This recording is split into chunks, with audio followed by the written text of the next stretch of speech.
আমার নাম শাইনি মিস্ত্রি। আমি সুন্দরবন জেলার প্রত্যন্ত গ্রাম থেকে মাধ্যমিক ক্যান্ডিডেট।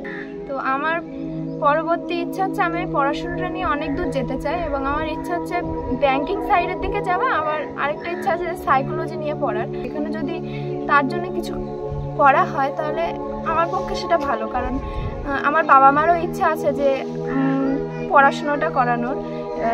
যদি এইখানটা হয় তাহলে আমাদের শহরের দিকে গিয়ে মানে ডিস্টেন্সটা অনেক হয়ে যাবে। সাইকোলজি নিয়ে পড়ার কারণটা হচ্ছে কারণ মানে অন্য কোনো ব্যক্তি কি ভাবছে এখন সেইটা জানতে ভীষণ মানে তার মনের ভিতর কি চলছে এখন, সে ভবিষ্যতে কি হতে চায়, এই জন্য সাইকোলজি নিয়ে পড়ার ইচ্ছা।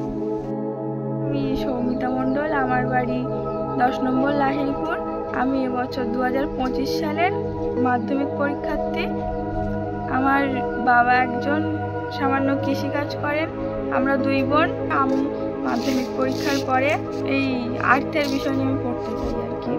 এখন আমি এই মধ্যবিত্ত পরিবারের একজন মেয়ে। আমার কোনো ভাই বা দাদা নেই, তো সেই ক্ষেত্রে আমি বাড়ির বড় মেয়ে। আমার দায়িত্ব আছে আমার বাবা মায়ের প্রতি একটা। আমি বড় হয়ে নিজের স্বপ্ন পূরণ করতে এবং আমার বাবা মায়ের ওপর আমার উপর ভরসা যেটা আছে সেটা আমি পূরণ করতে চাই।